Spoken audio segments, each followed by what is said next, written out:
Good evening, everybody. Welcome. I hope you can hear me okay. I know I'm short for this podium, but my name is Lauren Kloss. I'm the caseworker with Clarkston Area Youth Association. So on behalf of Kaya, as we're also known as, I welcome you to our family education event tonight, Electronic Addiction, Finding a Healthy Balance. For those who may not be familiar with youth assistance, we are a prevention program in the area, and actually we are across Oakland County. There is one office of youth assistance in every school district throughout Oakland County. We are all focused on strengthening families and preventing issues from occurring down the road. So we're all about strengthening youth and families, prevention, and we want community involvement in all of that with achieving our mission. So we do offer a lot of programs and services to kids and families throughout our area, including our family education events. We have casework services. We have a youth recognition program, a mentoring program, scholarships to help pay for any extracurricular activities known as skill building scholarships and camp scholarships, as well as homework club and pinwheels for prevention. So we do a lot in our area. Tonight, as I mentioned, we are presenting on electronics addiction, and this is for grades 8 through 12, so we're so glad you're here tonight. Our presenter is Maria Beretta, and she's a local therapist with her own private practice called, I believe it's Life Solutions Coaching, correct? Yeah, so Maria is fantastic. We're super excited to have her here tonight. A little bit of housekeeping. We do have a few mini water bottles, so feel free to help yourself. And then there are bathrooms available down the hallway, around the corner and to the left. So without further ado, we will hand it over to Maria, and we hope you enjoy and get a lot out of tonight's presentation. Thank you.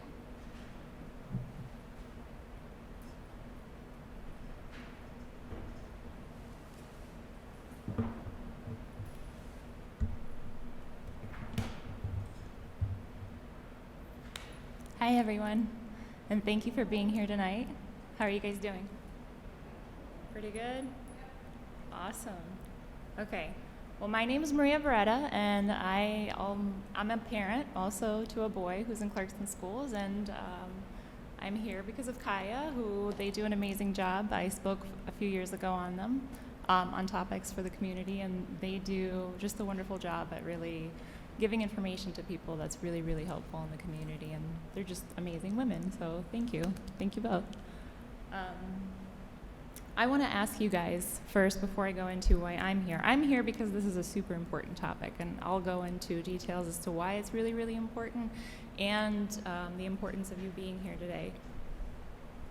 Thank you. Thank you. And why I'm so glad that all of you are here. But before I go into that, why did you guys come tonight? What are you hoping to learn? What are you hoping to find out about? What kind of information do you hope to glean from this? Yes.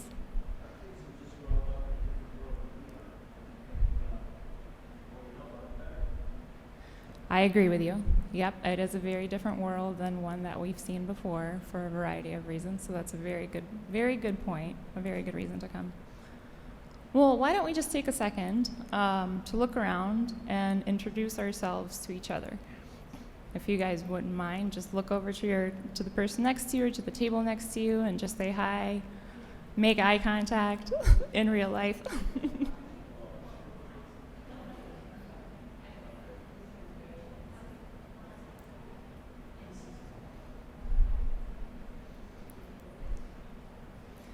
And I want to give all of you a round of applause, and I feel like you guys should give each other a round of applause for being here tonight and not binge watching Netflix, because we could have done that. Yay, let's all give each other a round of applause. Okay, so the reason why I feel like this is really, really important is because things are changing in a very rapid way with electronics in a way that we haven't seen before, that I know of in history. And the impact that it's leaving, it's hard to see it until it's too late, right? So like hindsight's always 20/20 when we're talking about history. And in our situation right now, we can see things that are happening and shifting, but they're happening so quickly as this is progressing that it's really important that we're informed about the decisions that we're making as consumers and as parents. So a little bit of background about myself.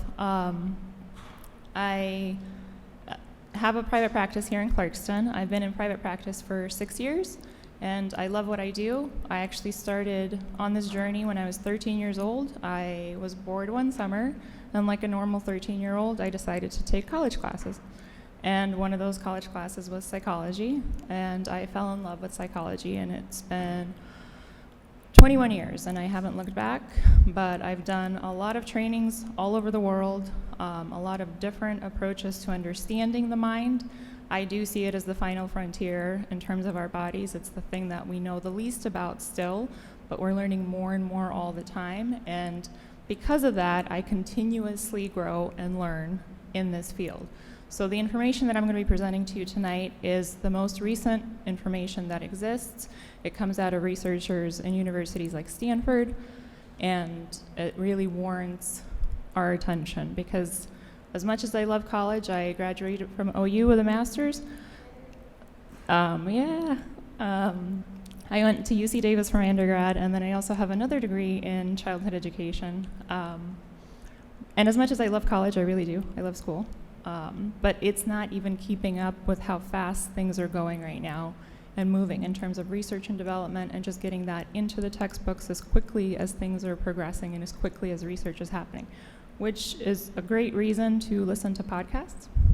I'm a fan of podcasts. But if you want to know what's currently happening, you really, really have to you have to see what's currently going on in the research of psychology at all times because it's shifting quickly. But everything that I'm presenting to you tonight is the most recent research. And so I have a question for you guys in terms of addiction.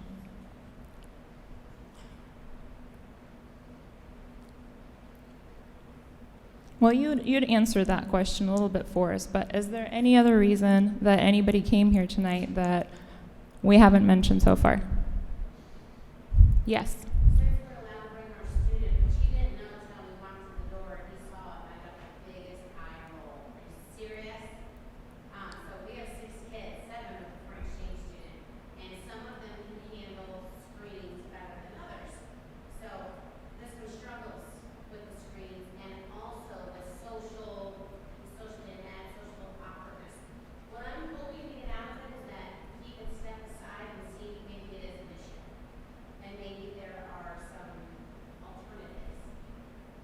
Okay, that is a great reason to be here.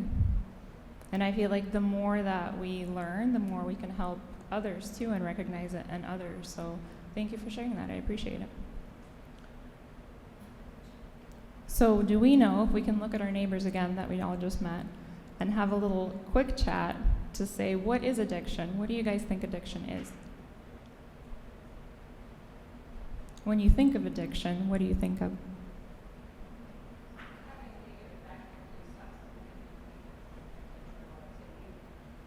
I'm sorry, could you repeat that?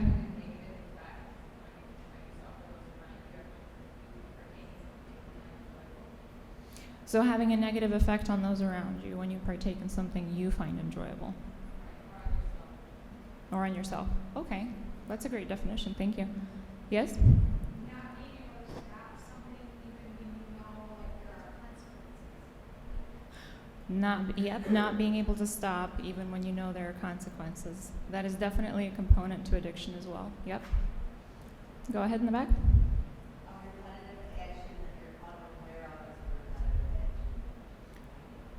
A repetitive action that you're unaware of is a repetitive action. Yeah. You're doing things but you just don't realize how much time you're spending on them. You just keep doing them.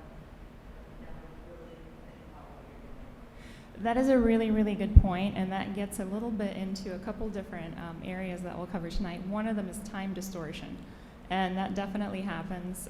That's an effect that happens with dopamine, serotonin, and norepinephrine combined. And you're very right that you can get lost, literally lost in the process to where your mind is perceiving time differently when you're engaged in certain activities. So very good point. You guys know a little bit about addiction already, so that's great. If you don't know or can't conceptualize the thought of addiction, or you've never experienced it or think that you haven't experienced it, one way that you can look at it is just think about the most important thing in your life that gives you pleasure and meaning and purpose in your life. Whatever it is that you like to do, that you enjoy the most. Does anybody have any examples? Something that you love to do that gives you purpose and pleasure and meaning. Eating. That is a great, great one. I love eating myself. I feel like that's a really good one. Eating to celebrate, eating because I'm regular, eating to support, eating because I'm tired, eating because it's delicious. Yeah, it feels amazing, doesn't it? Okay. Now, imagine you couldn't do it. You could never do it again.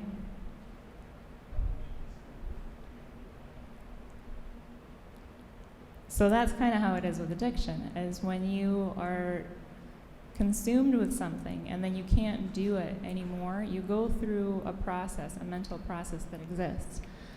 And with addiction, when somebody is getting addicted to something, especially in the beginning stages of it, they're never aware that they're getting addicted to something. You might get more awareness as you go further in the addiction process that it is a problem and something is happening, but in that moment when you're getting addicted to something, you won't know. So it becomes more and more important for us to just be aware of our cognitive processes, our brains, and how we react to things that happen in our lives. Have you guys ever heard it's either environment that shapes addiction or it's your genetics that shape addiction? Has anybody ever heard that? Yeah, go ahead in the back.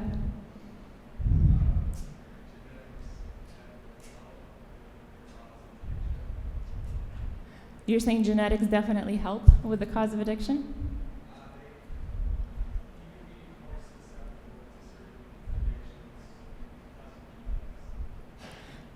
Yes, that's absolutely true. So one example of that, and I don't know if you guys have heard of this, but trauma is actually passed down through DNA.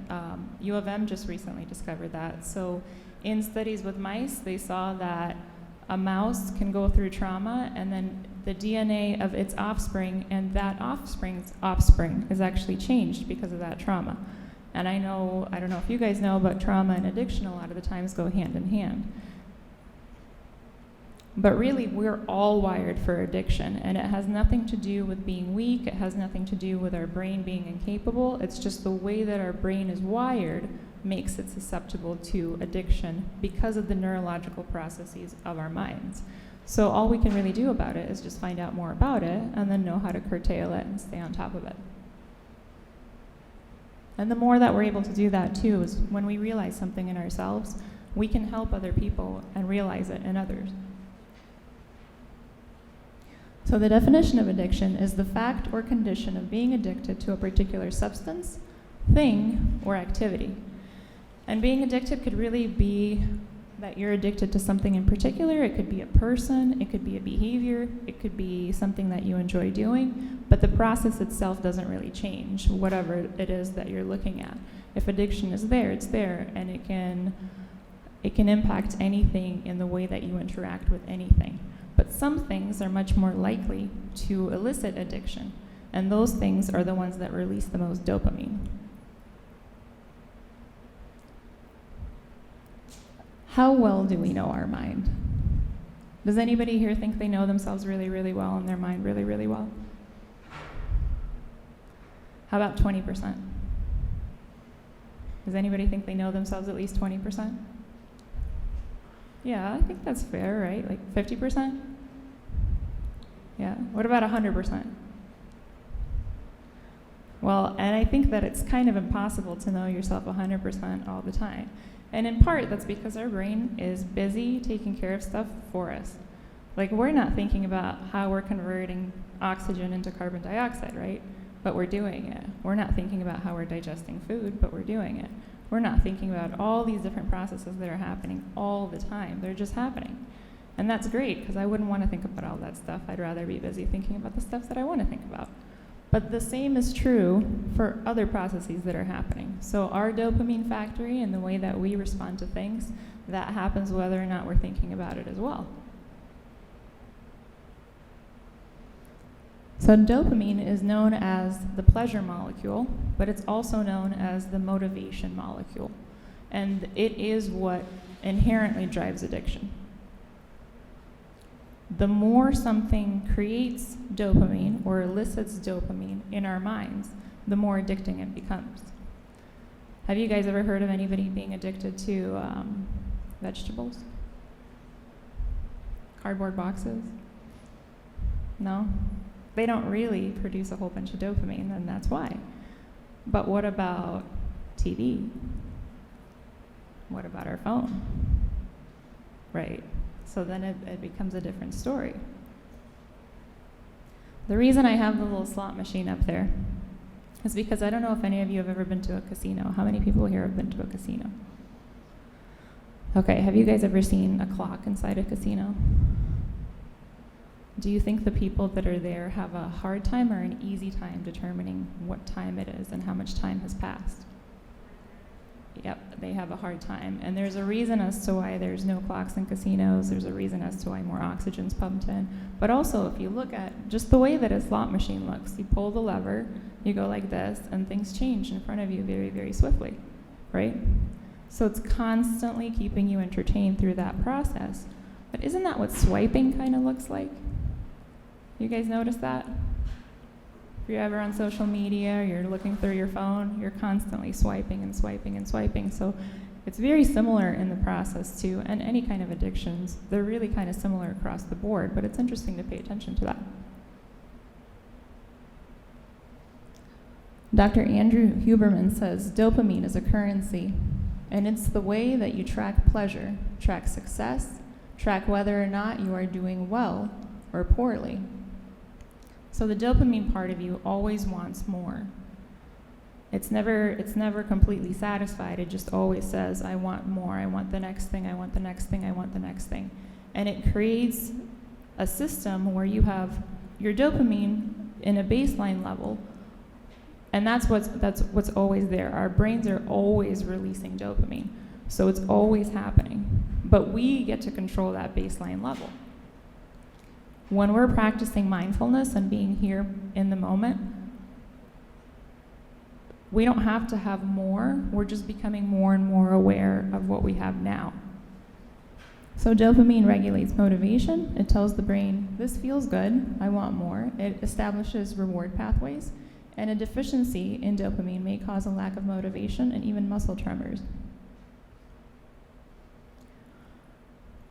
Why understanding dopamine is especially crucial and important for the teenage years is because when we're born, our brain is essentially a blank slate in some ways. And as we grow, it creates dendritic connections or neural pathways. So what that looks like, and I'll go back a slide or two, it's like this. So if you can imagine that completely not lit up and there's no pathways, that's how we start out more or less as babies.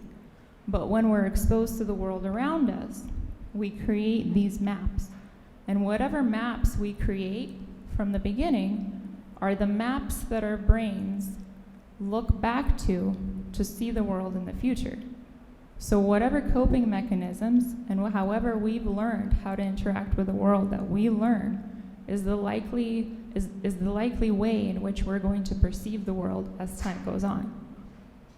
Why this is so important in childhood years and in teenage years is because what fires together wires together. So when we have emotional experiences, our brain is actually creating these connections all the time. And the more emotionally eliciting an experience is, the more we're creating that connection.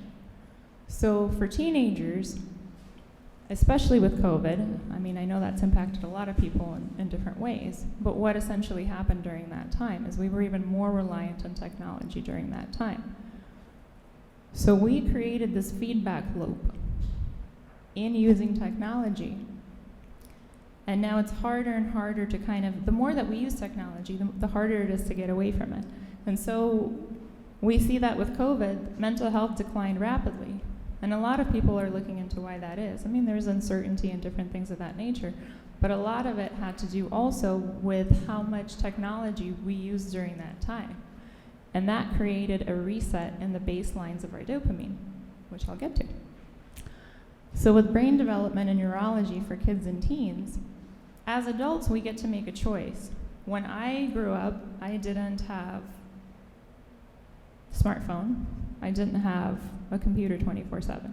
So I know the difference. My brain knows the difference between technology use and lack of technology use. And it can go in between those two. But if we're raising kids with technology all the time, they actually don't know the difference. So they don't have that other baseline. But the issue with that is the world as it is naturally does not elicit dopamine in the same way that technology does. So when we're on the video games and when we're watching TV and when we're on our phones, our dopamine baseline level changes. And we have to have that level of stimulus for our brain to even be motivated and alert. But is that realistic when we're going out into the real world and it's not as stimulating? That's one of the biggest risks that we're running by using technology in childhood and in the teen years. Addiction is a progressive narrowing of the things that bring us pleasure. So when we're looking at the concept of pleasure, we're just talking about happiness, things that make us happy. And in addiction, although it can start out with somebody trying to be happy, somebody just says, oh, that looks fun, I want to do it, right? Halo or whatever. They can say, hey, that looks like a bunch of fun, I'll try it. But the majority of addiction is really mostly focused on pain avoidance. So you want that dopamine because you're not feeling great. Or you're so used to that dopamine all the time that you can't function regularly without it when you're not playing the video games, when you're not watching the TV, and when you're not on your phone. Your brain is literally going through withdrawals. So dependent on how much technology we're using when we're not interacting with the real world, that's the seesaw effect of that in our daily lives is going to be how much withdrawal we're going through when we're not on the video game. Does that make sense? So if we're playing 8 hours of video games, let's say I'm a 13-year-old teenager and I'm playing 8 hours of video games because I feel like it. Then when I wake up in the morning and I go to school, there's not 8 hours of video games. My brain is used to the level of dopamine of 8 hours of video games. And when it's not getting that dopamine flow, it's actually withdrawing. So it's constantly subconsciously wanting that same level of dopamine, and it can't be entertained and it can't be motivated by something that doesn't elicit that much dopamine at school. So it makes it difficult. And we're only as aware of that as we understand that process. It doesn't mean that it's not constantly happening, it just means that we're not necessarily aware of it. But that's when we run into things like behavioral issues at school, that's when we run into not focusing at school. It's because we're literally just craving that level of dopamine when we're addicted to technology.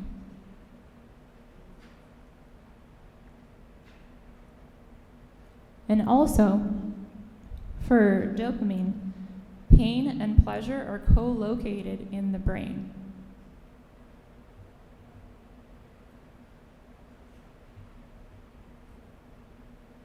So what we see when we're engaging in behaviors that increase dopamine, we feel good. But in that same center, what doesn't feel good is when we stop feeling that. So we might feel really, really good. Like, let's say we saw a really cute kitten on Instagram or something, right? We're like, oh, that's amazing. Okay, our next thought goes to, I saw that, and we had a dopamine spike. So we saw the kitten, or whatever that it was. And then right afterwards, we go into a crash from that dopamine. When that crash happens immediately after, we go from feeling really, really good to feeling the pain of that not being there. That's when we keep scrolling, because we don't want to feel the pain of not having that.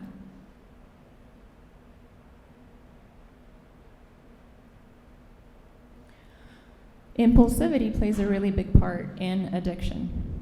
So it's one of the contributing factors to addiction, which is kind of unfair, in my opinion, for teens. Impulsivity itself isn't bad or good. Impulsivity just means you have a thought, and it's the amount of time between your thought and making your thought a reality with your behavior and your choices. So if I was like a Roman warrior or something like that, right, and I needed to act very, very quickly in a match, impulsivity maybe wouldn't be so bad. But when I'm a teenager and my impulsivity is higher than average, and it is in teenagers because they're going through something else at the same time. Impulsivity in the teenage years is more based around the need to create autonomy and independence. So as kids develop and through the teenage years, their goal is to develop independence. That is a normal part of life that happens, and autonomy.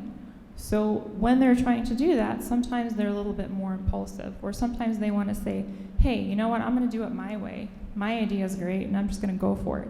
And that's great when applied in the right directions, but they're already predisposed to feeling like that because of the developmental stage that they're in. So teenagers are already more impulsive than the rest of the population, and they're way, way, way more susceptible to addiction because of it.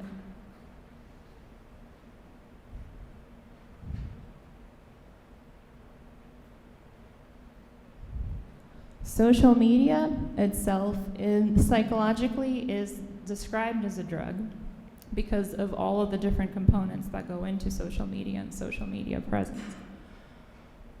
It affects our minds in the exact same processes and ways as drugs do. Has anybody here seen the movie The Social Dilemma? Yes. Can anybody that has seen it share a few things that they remember from it?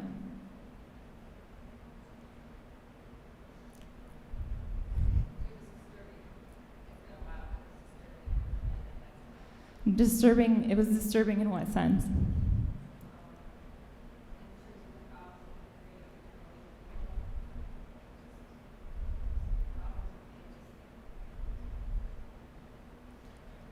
I agree with you.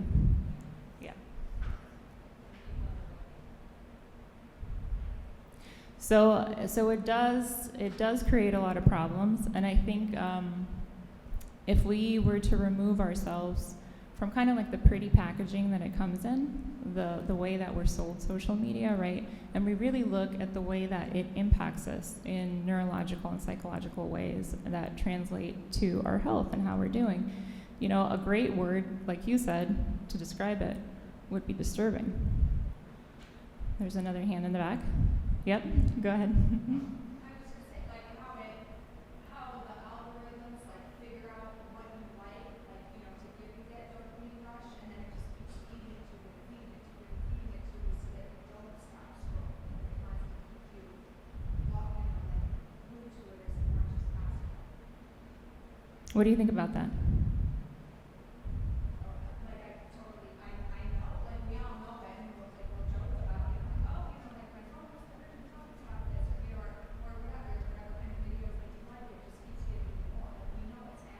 Yeah. Well,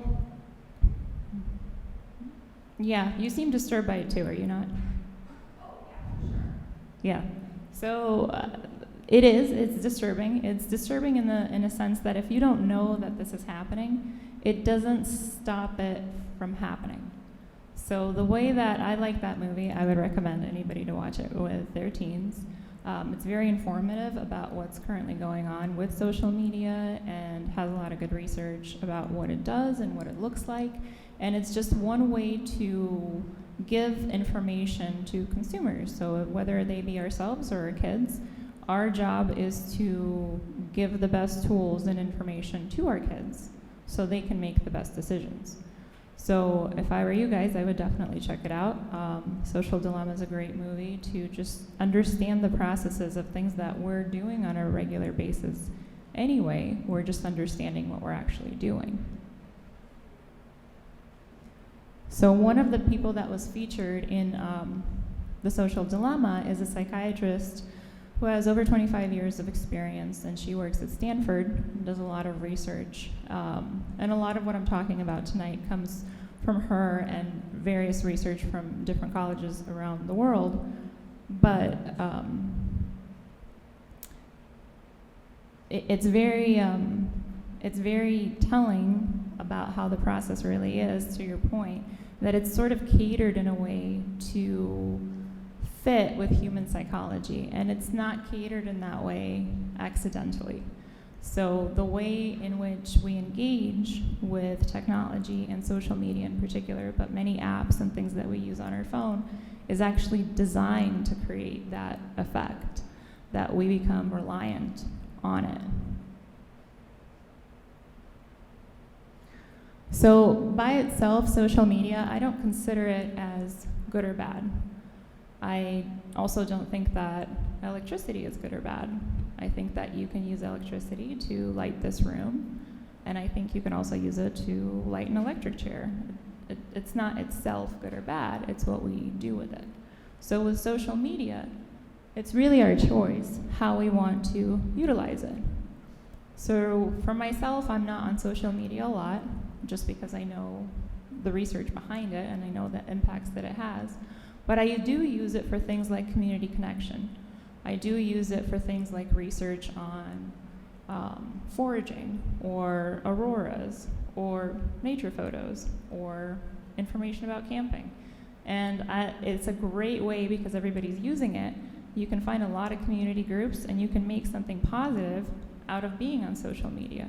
And I liked what you said earlier about the algorithm. So for people that aren't familiar, The Social Dilemma shows you that there's a compilation of data that exists on every single person that uses a smartphone and uses social media.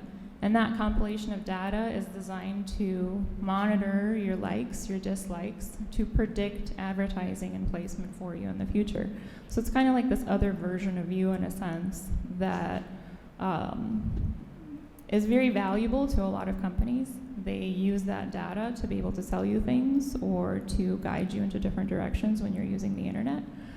So you, in that process, create your algorithm. And that's kind of the cool thing about it, is that even if you're going to use social media, you can by all means, but you can decide what's in your algorithm. So social media doesn't have to be bad inherently. We can still use it as a good tool, but then we just really need to be mindful of our own algorithms and what it is that we're paying attention to. The reason why I say that social media fosters narcissism is because research does show that social media fosters narcissism.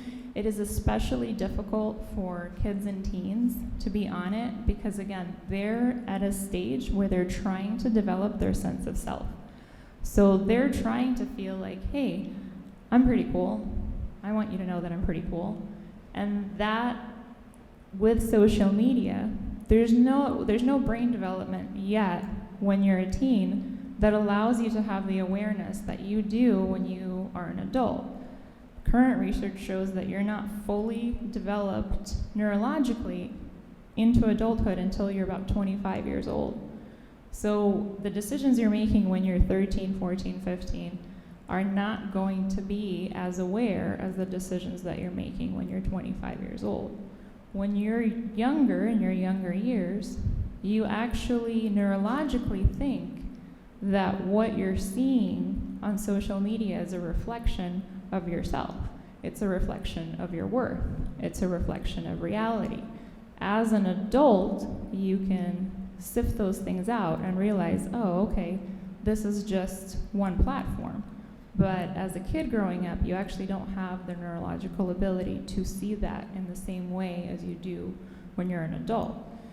And I don't know if you guys are familiar with apps like Snapchat, Instagram. Anybody here? Okay. Are those apps, are they generally gravitating towards looking a certain way? What way is that?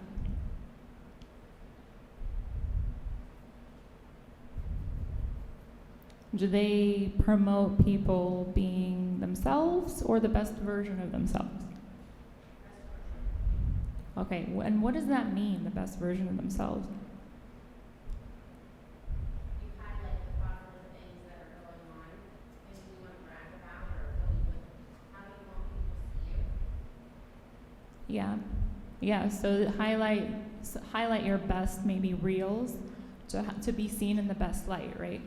Even with the filters to make you more beautiful, less blemishes. Yep.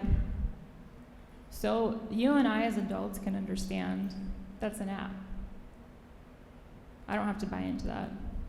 That's not even real, right?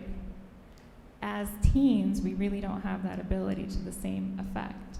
But what's sad is, and this is why this is all happening so quickly, is because we don't really have that much research yet as to the effects of that. But imagine if you're going on these apps where all your friends are on, all of your classmates are on, and you actually think this determines your worth or your beauty or your sense of self, and you grow up thinking that. Well, now you're wired to think that way going forward into adulthood. And that's something we haven't seen before. So the research on it does show that it fosters narcissism, and it's just as plain as, hey, I want to have as many likes. It's really important that I have the most likes. It's really important that my worth comes in this way. It's really important that, oh, my friend isn't going to make fun of me because I didn't have likes or these pictures or whatnot. And it fosters this continuous cycle of thinking about yourself and how you fit into the world in relation to that. So tools to help with this whole process. So we know that dopamine plays a huge, huge part in this entire process. It's really the main component to addiction when it comes to electronic use. We have a baseline that we have at all times in terms of dopamine and when it comes to dopamine. What changes that baseline is how many activities that elicit dopamine we engage in. So if we're constantly scrolling, for example, each one of those times, or whatever it is that we're doing on electronics, right, all of it creates more of a dopamine hit than anything that we would see in nature. So our baseline gets reset after a certain time. So if we're constantly scrolling without pausing, it gets reset. When it gets reset, our baseline becomes lower, which is correlated with depression. And we can't reset it back. And that's the feeling like when you feel like really blah, like you watched all the stuff on Instagram, there's no new posts, you watched everything that came out on Netflix, whatever that is, right? You just don't feel any joy anymore. That's because the dopamine baseline has been reset. The only way out of that, dun dun dun, is abstinence. And it doesn't have to be for life, but it can be for at least a day. And if people can't go a day without the use of technology, then on the spectrum of addiction, we're pretty far down the line. But that's essentially the only way to reset your baseline, is to abstain from that continuous loop of dopamine as a motivator and as a reward.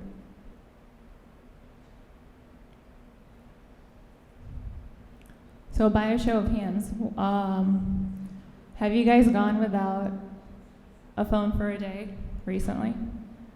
Show of hands. Who? All right, we got 3 people. How'd you do it? Nice, someone loves you. Okay, all right, brave warriors, or my other 2, who went without a phone for? Yes? Nice. Okay, did you do that on purpose, or was it kind of like, it happened? That's something you like to do. How do you feel when you do that? You go no reception, fishing. Okay. That brings me to one of the tools that we're going to bring up later, but just being around a body of water for 20 minutes puts your brain into a different state. You don't have to do anything. You just sit by a body of water for 20 minutes and your brain calms down naturally by itself. Yep. I'm glad that you're tapping into these natural evolutionary things, because evolution has been around for a really long time. The way we've been doing things, building fires, being around water, we've been doing that for far longer than we've had smartphones.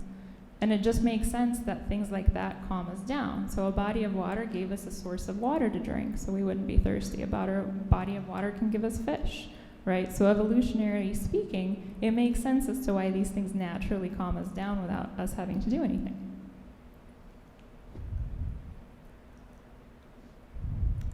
And you guys don't have to answer these completely truthfully, but in determining how much is too much, if we haven't gone a day without something, anything really, like, could you imagine not going a day without, I don't know, chocolate? Every single day you have to have chocolate. Every day. Every single day. Doesn't matter. Every day you have it. Several times a day. At a certain point in time, would you not think, like, man, maybe I'm having too much chocolate? Possibly. Maybe, or pasta, or whatever that it is, right? If you have to have something every single day, if it wasn't a phone, you would think twice about it. But if it's a phone and technology, because we're all doing it, it kind of seems like there's no effect, but there is an effect. And we're learning about it, and I'm proud of you guys for being here tonight and not binge watching Netflix. So questions to ask yourself if you're having an honest moment with yourself in regards to how much is too much. You want to ask, do you avoid places or activities with no access to electronics of your choice? Did you set intentions that got derailed by electronic use? Do you find yourself mindlessly scrolling without remembering why you're doing it? To what degree does it affect you when your device is lost, damaged, out of battery, or if there's a power outage? Do you feel nervous, anxious, like you're missing out if you're not checking your messages? And are others ever frustrated with you if you don't respond right away? Does anybody have that, or like they don't respond to somebody's message and that other person gets mad? Has anybody ever had that? Yeah. You're nodding your head yes. You want to tell me about it? No? What? It's usually...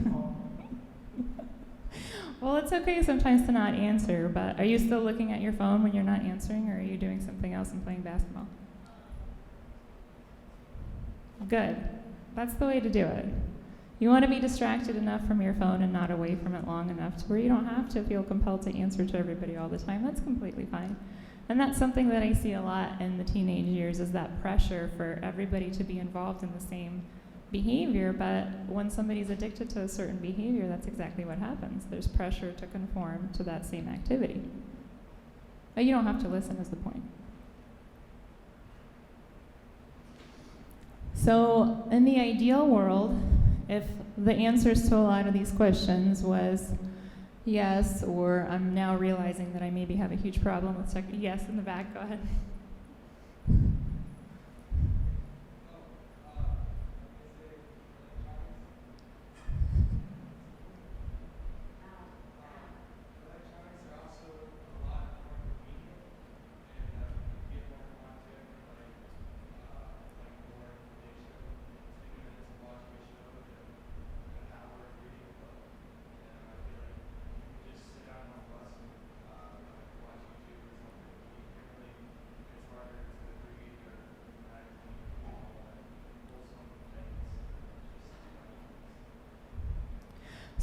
So what you're saying is electronics use is convenient sometimes because you get information quicker in a shorter period of time versus, say, reading a book for an hour. So you can get information that you would get out of an hour's worth of reading from 10 minutes of, let's say, like an informative TikTok video, yes? Mm-hmm.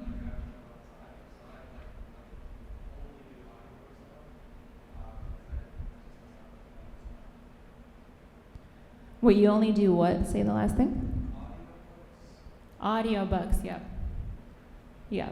So I completely agree with you. So I understand what you're saying, and that kind of goes to my point in regards to how quickly information is being, how quickly it's being decimated all over the world, how quickly we get access to information. So if we were to think about like the 1950s, for example, for a second, right? If you weren't maybe a white male, you didn't go to college. And how many stay-at-home moms went to the library to research quantum physics?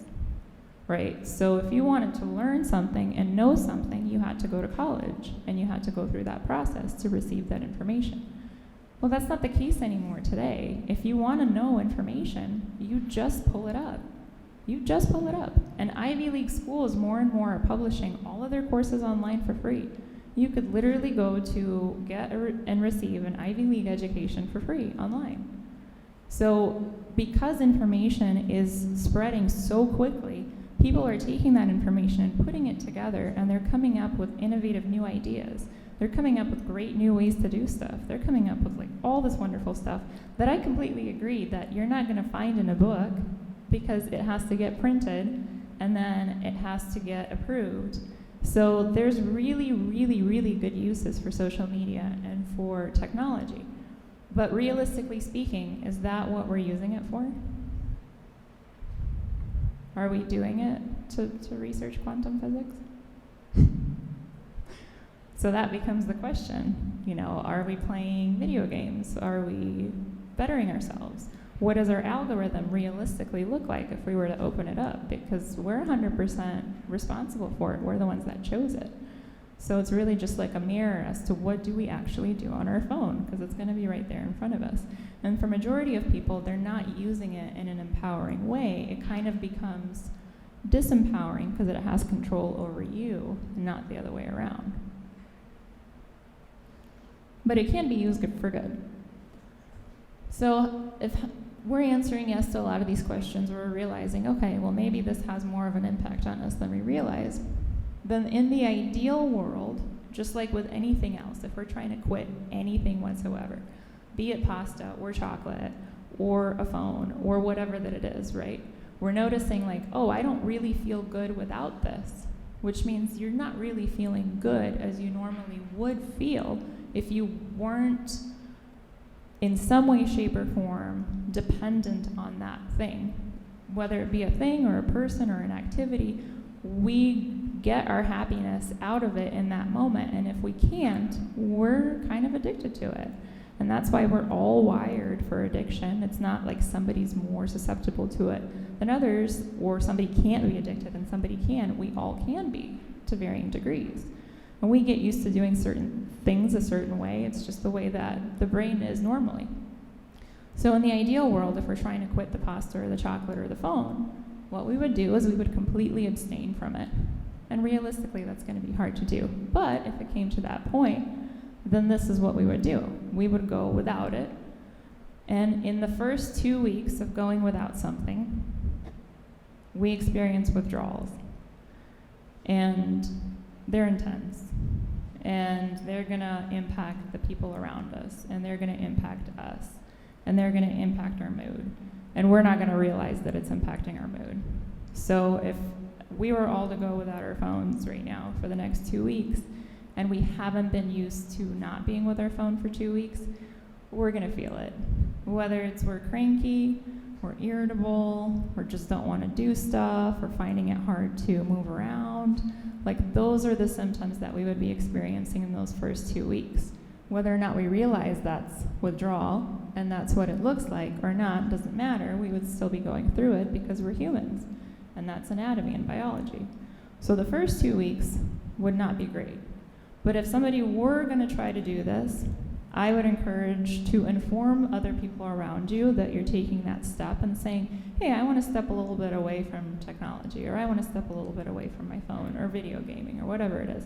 So if you notice me being crankier, just give me a pat on the back and say, hey, you can do this, you're doing a great job. So they have some context as to why you're maybe a little bit different and why, how and when they can support you instead of wondering what's up with you. So in terms of understanding addiction, sometimes we don't see it right when we're in it, but when we get to the state where we're without something and we don't feel good, that's kind of like the detective cue in hindsight. It's telling us, oh, okay, there was an issue, and it's evidenced in this domino effect and consequence of that thing no longer being there. By week 3 of this process, you'd start to feel better, or what is referred to as the sun coming out. So you don't feel gloomy, you don't feel foggy, you don't feel confused, you feel more like yourself in that 3rd week. And then in the 4th week, you come back to yourself, you're feeling better, and then you have to think about maintenance.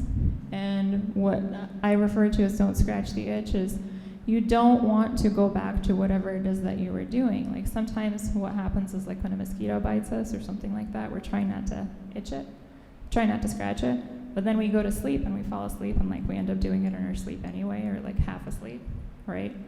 So we don't want to do that when it comes to that week 4, because the dendritic connections that we've made in our brain, the highways that we've made in our brain, remember what fires together wires together.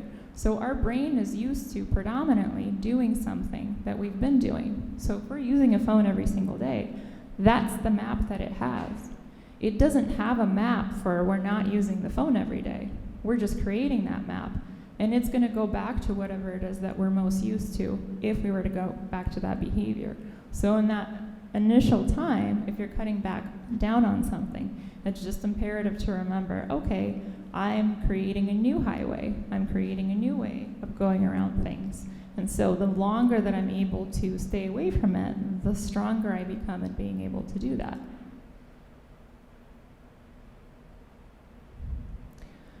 So Anna Lampke, she's the psychiatrist who does research at Stanford, and she was featured in The Social Dilemma. She talks about lessons of balance. One of them is, the first one is the relentless pursuit of pleasure and avoidance of pain leads to pain.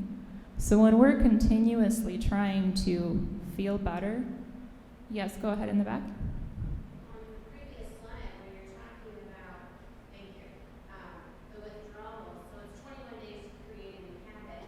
So you're abstaining from this addiction, creating a new habit of living without it. In a phone, it's not like a cigarette. It's not like coffee. It is a way that you work. Like my husband works for himself, so business calls come in all the time, or he's going to look up parts on his phone. Like there's so many things. It's your computer at work in your hand, you know. So realistically, how could you go 4 weeks without a phone? So when I'm talking about this and being abstinent from it in this way, I'm really referring more to teens, because there's an imperative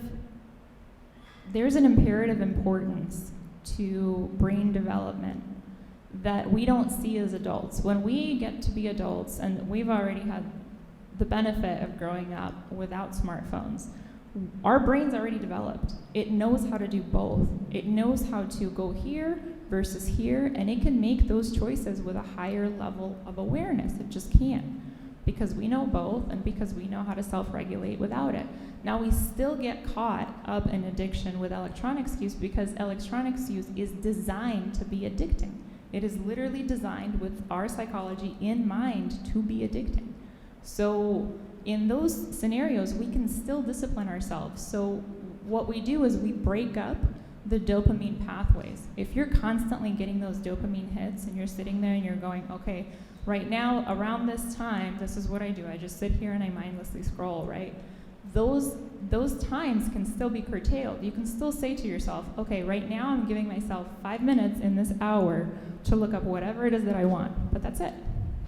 And breaking up that dopamine pathway, that flow, is what allows you to maintain a healthy dopamine baseline level. So just because we use it all the time doesn't mean that we can't be disciplined in our use of it.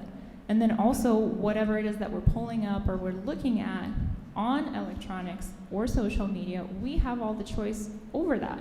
So we can still regulate it better as adults. But for teens can't. And so it becomes our job to recognize that and to say, hey, listen, you know, if I pull you off of like playing Fortnite right now and you're going to kick and scream at me, we have a problem. We just do. We just have an actual problem. And it looks like this is what's really happening. And so that teen's brain, it's incapable of developing without that level of dopamine. But that level of dopamine isn't sustainable in real life. So then that teen doesn't have a choice to step outside of that reality.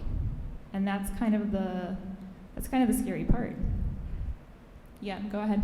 So what we do in our house, I just want to ask you, do you think this makes a benefit at all? We have no screens on Sunday, every single Sunday. My kids hate it. They say Sunday, no fun day. That's no movies, no computers, no phones, no nothing. But we go to church, and when we come home, we take naps, we go on bike rides, we go for family walks, we make dinner together, we play 3-hour-long Monopoly or Risk or whatever. It forces socialization. Again, there are 7 children in our home, plus my husband and I. Like, you're mad at one, you go play with another. There's lots of entertainment. But I was raised like that on a farm with 6 siblings, so I want that for my kids. I fight them on screens all the time. They also have to turn them in at 10 p.m. 7 days a week, even on weekends. Nothing good happens after 10 p.m. They're not allowed to go to their room and do whatever on it. So we try to keep these things in place to help them, even though they feel really like, it isn't fair, everybody else gets to do whatever they want on it, or they get endless time. The third thing is we don't let them have phones until 8th grade, because studies have shown that if you wait until 8, because they cannot socially interact appropriately if they're taught like this. This is how they socialize all the time. So you wait until 8th grade, because then they learn the skills of the face-to-face socializing before they get on the screen. So even though all of that is in place, I still have to fight my 7-year-old to get off of his tablet. But they know ahead of time, Sunday's coming, let's get it in. It's Saturday, because we know we won't have it the next day. Do you think that one day of break is helping the addiction? No, I mean, the short answer is absolutely. Anytime that you can break up the continuous flow of dopamine to restore your levels to normative baseline is good. And it will stave off things like depression that just are researched to come with that. There's no going around it. The two go hand in hand. So it's good. Anytime that you can break up that cycle is good. But I see your frustration on that Sunday because you have the intent of connection. You have the intent of presence. You have the intent of let's spend time together as a family. Let's really enjoy these moments, right? So I feel that, and I kind of can see the situation the way that I'm perceiving it, and I feel for you because it's as much as that makes all the sense in the world to want to do that. But when that day comes, it's like the culmination of that week. You're gonna withdraw really hard that entire Sunday.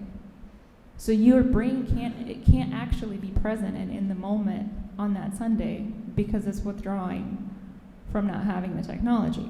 And it's not like you're bad or kids are bad or anything like that. It's just a process that's happening biologically. So in as much as you want to say, hey, this day we're doing this, we're just going to completely focus and devote our times and be in the moment and be present, we're going to do this together. The brain component of it, it's not really allowing that to happen. It can't allow that to happen. It's like asking somebody that's addicted to something else, like a substance, right, to just turn it off, and then the next day you don't feel it. Like, oh, you felt like this your whole life, but tomorrow you're not gonna. It doesn't work like that. So you're still gonna see that. That's why you're seeing, like, the backlash and whatnot. In that situation, and I mean, I wouldn't tell you how to parent, and honestly, this is a really difficult topic, right? Because even if you want to do the right things, there's everybody around that's on it all the time. So it makes it hard to create these new habits. But knowing the effect that it has, or knowing a little more about the effect that it has, my hope is that it shifts things a little bit better. Because, I mean, I see it, right? I work in private practice, so I got people from all walks of life and all ages coming to me, and what I'm seeing in what's happening is something that is not getting better. It is getting worse. So whatever it is that we can do in understanding the effects that some of these things have and change them around, that's really going to set up our kids ultimately for a better future, because they're going to have better adult brains that aren't formed in this way where they can make these different decisions. So one of the components too behind this is trying to get off of the phone a little bit earlier. So there's something that happens with our bodies. We're on a 24-hour cycle, and there's different things that come into play with that: norepinephrine, serotonin, dopamine, and our understanding of time and time relativity, all these different components come into play. But what happens with that is when we wake up in the morning, what we want to do to ensure that our circadian rhythm is working correctly is get exposure to sunlight right when we wake up. And that's kind of hard to do nowadays because I get up at 5:30 in the morning. There's no sunlight. So what I can do is I can turn on the brightest lights in my house and get that exposure, because it's going to solidify the circadian rhythm. And at the end of the day, what we want to do is we want to stay away from lights as much as possible. So we want dim lights, we want things to be dim in the home. And unfortunately, what ends up happening is a lot of people use the nighttime to be on their phones and to have the screen right there in front of us right before we go to sleep. When our circadian rhythms get messed up, it leads to things like mental health problems, obesity, cancer. And that's not something, again, that we're able to quantify right now really, really quickly as we're getting more and more addicted to technology. It's just going to be revealed. I mean, it's already researched to do this, but the effects of it will be more and more revealed as time progresses. So that's why I'm here tonight, because to me, this is super important, because I'm understanding the psychology behind it and how it changes literally our biology. And I'm glad you guys are here tonight too.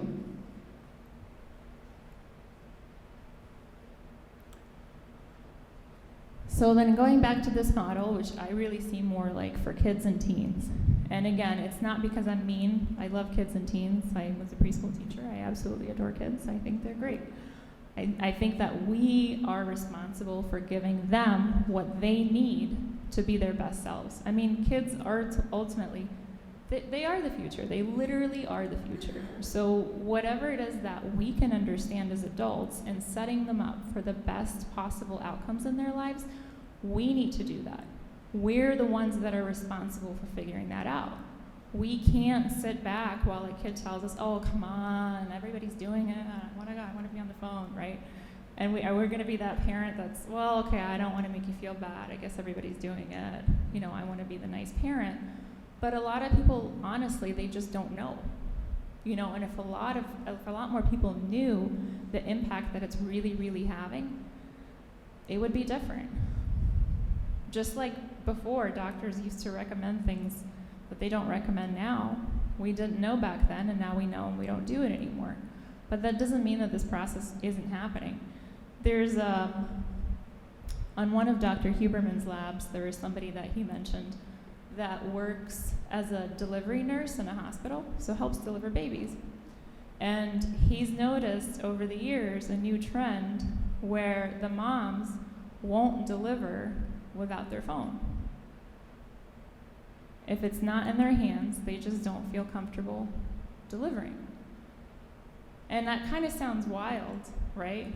But how many times have we left our phone at home and we literally had to drive right back, right? Or power goes out and all of a sudden we're anxious. So we get really addicted to it in a way that it's sort of a safety blanket for us, because we relate to it so much throughout the day. It's kind of like, well, it's kind of like a safety blanket or a pacifier. So we're seeing a lot of these different changes happen really, really, really quickly. Which brings to point number 2, recovery begins with abstinence. And abstinence doesn't have to be, you know, as we said, even a complete shutdown. It just, maybe it's getting off the phone earlier in the night so that our brain has time to get back into our proper circadian rhythms so that it's healthy. Yeah, of course. That what?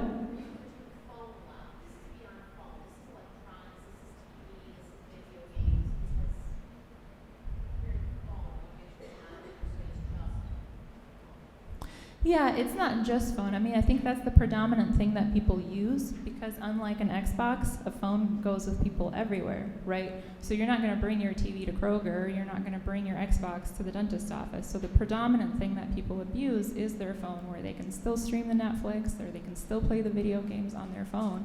So in terms of statistical use of electronics, it's the number one used thing. But I completely agree with you about video games and the TV. It's the exact same thing. Say we don't have a phone, and that's what we go back to doing at the end of the day, is we're playing the video games or we're watching TV endlessly.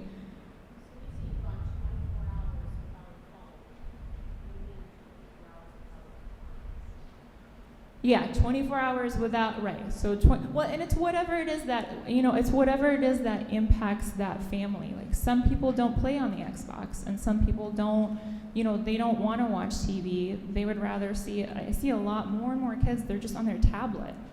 That's a huge one for younger kids. It's a tablet. It's not a phone. It's not the TV. It's not the Xbox. It's a tablet. So whatever that form of electronics is per family, it's still the exact same effect. So it creates way more of those dopamine hits than playing basketball, than catching a butterfly, than watching a sunrise. Unfortunately, when you're playing video games, that trumps all that. So when you see that stuff, you don't care. And that's what happens in the brain. So abstinence rests the brain's reward pathway, and with it, our capacity to take joy in simpler pleasures. Self-binding creates literal and metacognitive space between desire and consumption, a modern necessity for a dopamine-overloaded world. Medications can restore homeostasis, but consider what we lose by medicating away our pain. And that's true. There's certain medications now, there's not a whole lot of research to their efficacy, but Wellbutrin is one that is supposed to help with the dopamine balancing, but in reality, again, that's not really that well researched at this point. It's not as effective as abstinence. Pressing on the pain side resets our balance to the side of pleasure. And what that means is, well, let's say we want to create a different reward flow. So instead of saying, okay, I'm going to wake up in the morning and I'm going to watch all the TikToks I possibly can before school starts or before work starts, I'm just going to do that because it feels good. That's what we get stuck in doing. What if we were to say, okay, I'm going to get up, I'm going to exercise. Exercise increases our baseline dopamine level by a factor of 2.5 sustainably. Taking a cold shower increases our baseline dopamine levels by a factor of 2 points. So it doubles it sustainably. So if we can exercise in the morning and take a cold shower, we've just increased our dopamine baseline in a sustainable way that it's not going to crash, it's just going to be higher. Yes, go ahead. I'm sorry, could you say that again?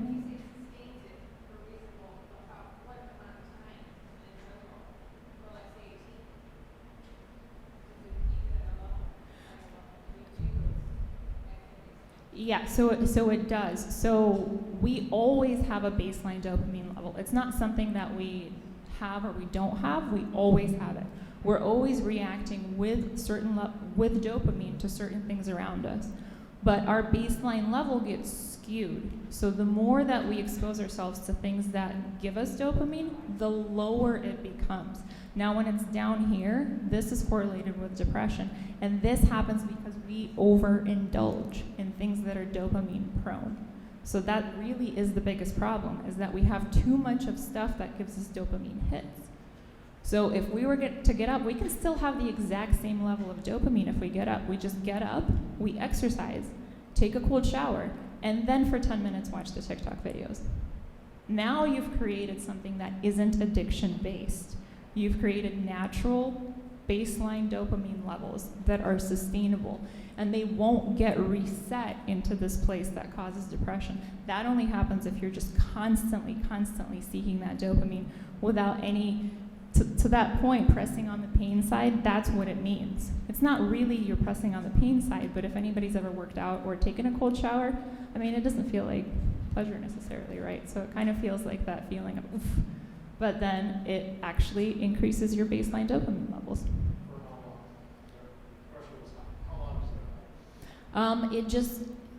It stays that way unless you skew it. So if you're already coming from a place that's completely depleted, then you're going to need to do that, like we talked about, for 30 days. So you do something and then you reset your dopamine level, and now it's back to normative.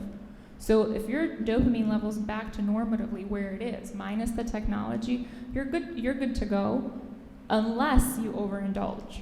If you overindulge, then it goes back under. So if you go back to we get back to the baseline, Mm-hmm. okay?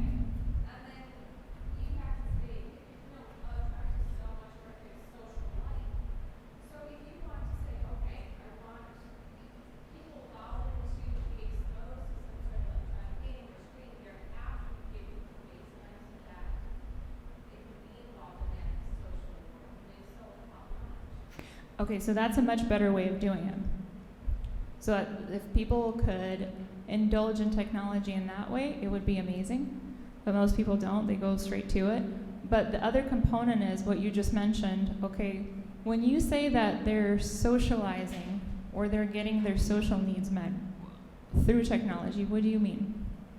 If somebody on the games, then I'm sure a lot of parents would describe this. Or maybe on the games when you're talking, you're playing with your other friends on the games.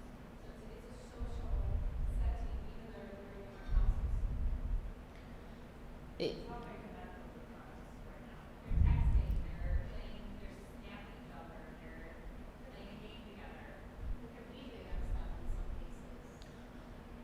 Virtual reality games, headsets, and things like that. There's also different social conversation apps such as Discord as well, where they can create their own servers and have, even on different video games, you can even have virtual friends that are all the way across the world and they have experience too.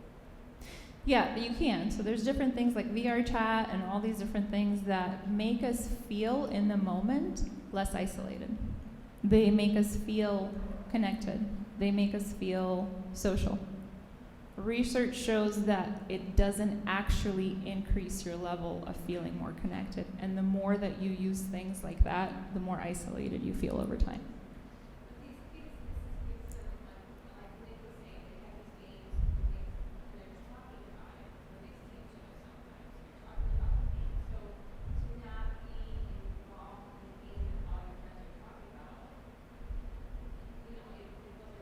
No, it's just like if you're not involved in sport, I don't know how to explain it, but like just like we're not going to talk about sport, everybody knows, right? Football game, we're here, we can talk about the same thing.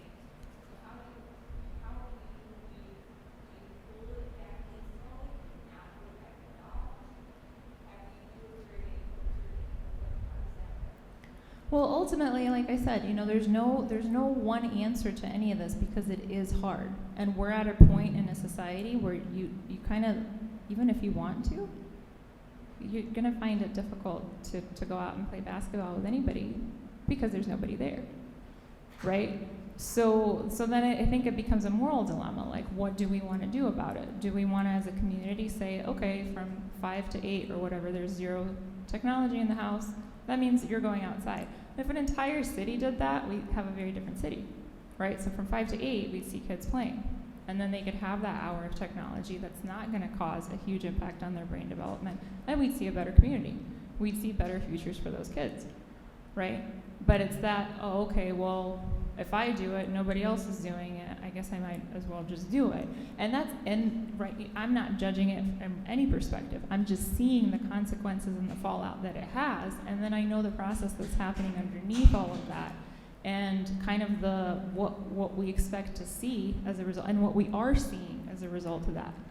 So whatever it is that we can do to, it doesn't have to be, hey, never get on Discord again, or forget VR chat, which honestly, VR chat, yeah. But even if you were to say, okay, I'm just going to do that less, you're still doing great. You could say, hey, when you do X, Y, and Z at home, when you rake the leaves, when you played basketball for half an hour, and you've helped out with dinner, when you've done whatever it is that creates those sustainable pathways of dopamine, then you can have those conversations. It's just succumbing to it completely, which with COVID, it just happened. People were working from home, and it looked a lot like, here's a tablet, here's a phone, here's a TV, here's whatever. I need to go and do my stuff. right? And that happens with or without COVID. So it's just us being more aware of that. To what level of degree we want to implement it, it becomes a personal choice, and it depends on what are we willing to accept or as consequence. What are we willing to navigate, you know? Yes, go right ahead.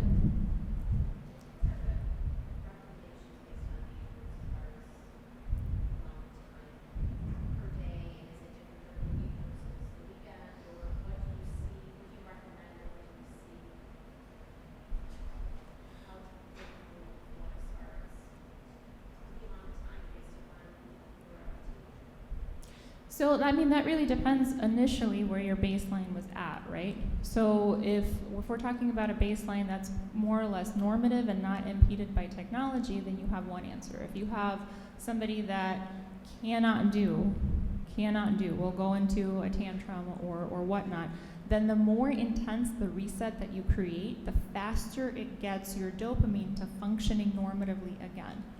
So the number one thing is really just to reset our brain. Now we're reset. So you start a reset. So how do you, where do you go so you don't end up back there? You know, because this is a, you know, it's hard. There's certain aspects of life that it's part of just what we do. It's part of being normal and fitting in, right? And I'm not looking to take everything away and say, you know what, there's no electronics for you and not without you. At what point is an hour a day? What is it? What is the research saying is an appropriate amount for a developing team that is reset? So you really don't want to, for younger kids, ideally the number is 0.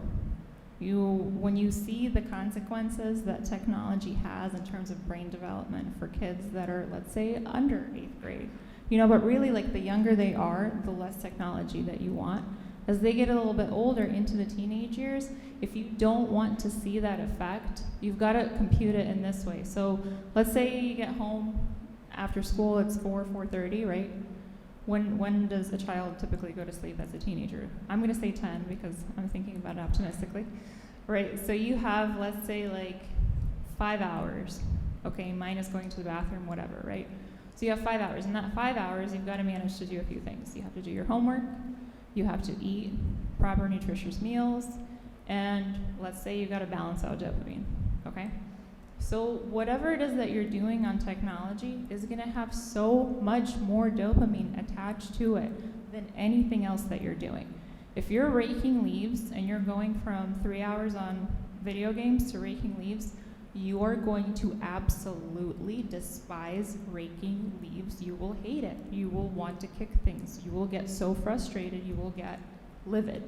And that's a typical response because you're withdrawing from that level of dopamine. So if we're taking that into account, because the dopamine that's released is so much higher, then really if you have the 5 hours, you're getting so much more dopamine in that 1 hour than you do the other hours. So you really shouldn't have more than 1 hour for the 4 hours if you're trying to balance dopamine. Because this hour with technology is just, it's like on steroids. You know, it's nonstop. You're sitting in that casino gambling. So if you want to not feel like that, you need a substantial enough break from it with less dopamine hits for a longer amount of time than that hour. And it can't even be the same amount because you're not talking about the same levels of dopamine. So 3 to 4 times the difference. Yes, go ahead. How do you separate the tool from so like our kids use computers all the time for school. They are on their phones talking and using it as an actual phone. I mean, I see it with myself when I'm trying to email for work. I'm using it as a tool as it's intended versus I'm on social media scrolling or I'm doing things that probably aren't good use of my time. So how do you separate the tool? I mean, to say here's no screen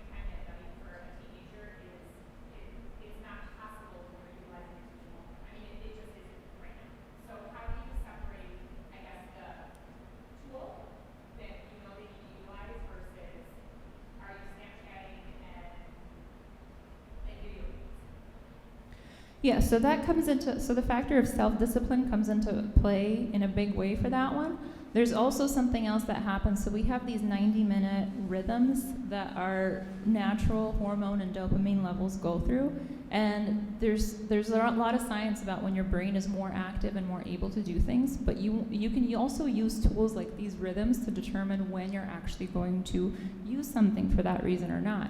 But even in that situation, so although although to our brain it does feel like you're getting that social need met when you're on the phone with your friends, your actual brain doesn't derive the same amount of social connection from that experience as if the person is right next to you. So maybe a possibility is, okay, so-and-so comes over to somebody's house after school and they do homework together. And then another night they come over to somebody else's house, they do homework together. And I'm not saying that's going to fix it in every single element, but it's just how many of these behaviors can we implement to balance out the scales of what already exists. You know, whatever effort that we're making on the flip side of it is still better to offset it than no effort. Yes, go ahead.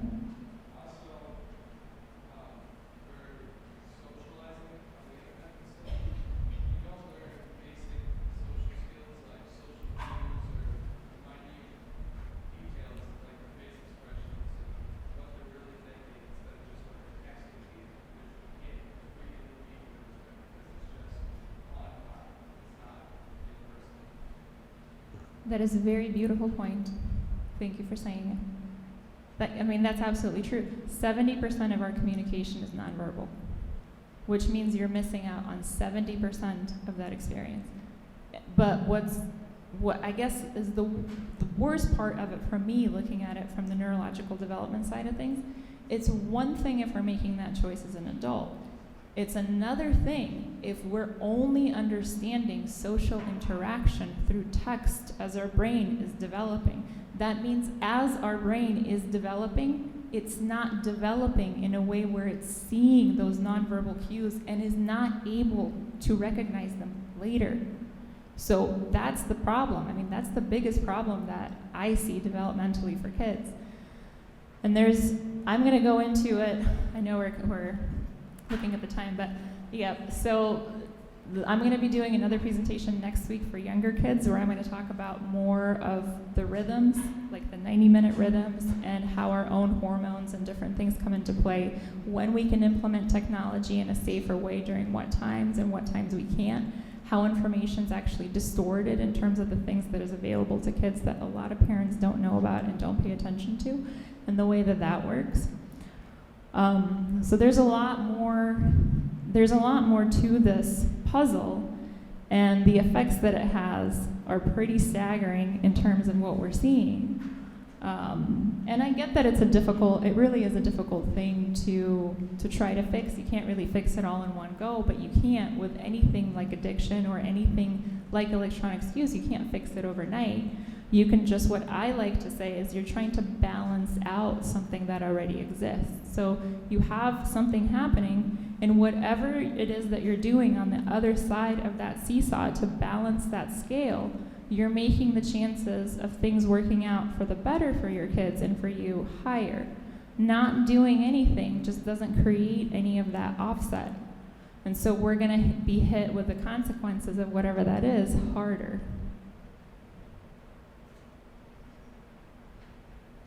So even here, the close social connections that release oxytocin have been found to trigger the dopamine system.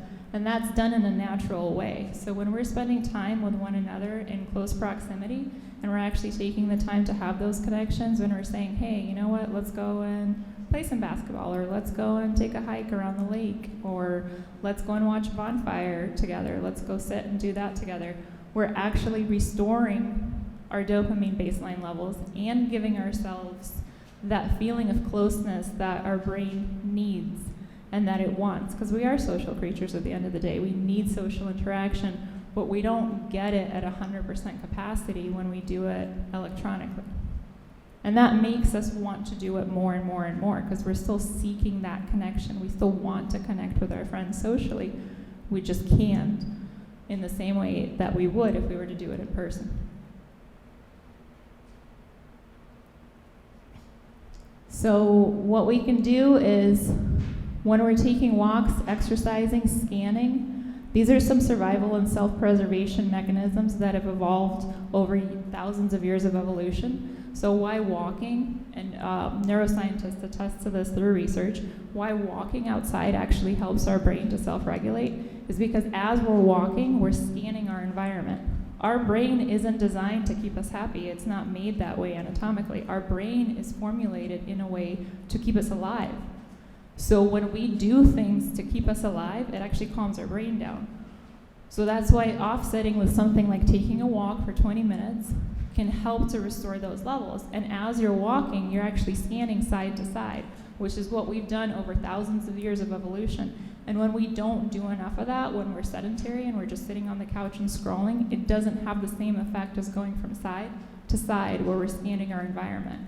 When we engage in that evolutionary behavior, we actually get less anxious. So that's something we can do to offset it. Forest bathing, that's just a term for a practice that is seen in Japan, but it really is an evolutionary practice from all over the world. When you enter into a forest, microorganisms and different things that exist in that forest actually bind with our receptors that we've developed through evolution over thousands of years and make us feel less anxious. So if we can spend time in the forest, taking a walk, and then we can have technology, that offsets that balance. Dancing to music is the #1 form of development and being able to neurologically develop. It's the #1 way to learn something for the brain. Boredom causes anxiety. We live in a world where we're constantly being told to be passionate and find our passions, and being here and now and just enjoying the moment, that's really the answer sometimes. You don't have to keep on searching for it. Circadian rhythm we talked about. Time management helps us get back in charge of our own time and staves off the distortion of time that we see with increased dopamine. So when people are constantly doing the dopamine hits, they actually don't recognize time in the same way. Mindfulness, you guys can do some research about mindfulness, but it's a huge tool in terms of helping us curtail any kind of mental health issues, but addiction especially. And then community. It's really just learning things in a new way, and it's integration of information. I mean, you guys are all here because you, for whatever reason, wanted to find out more about this. And there are a lot of people that want to find out more about this, but a lot of them are at home on technology or doing other stuff. That doesn't mean that people aren't thinking about this. People really are thinking about this, and I see more and more people come in for therapy or just talking about it all the time. Hey, I'm feeling like this, or I'm feeling down, or I'm really like addicted to whatever it is that I'm doing. So people are talking about this. They do want to change. We're seeing the effects of it. Schools are kind of trying to shift things into a different direction, but it's conversations like this as a community and within your community that you can say, hey, I'm going to do things in a little bit of a different way. I'm going to do a little more research. I'm going to figure out what's going on here, and I'm just going to come up with a better plan of action that works for me and my family, knowing more and more information as to how to navigate this in the best possible way for myself and my kids.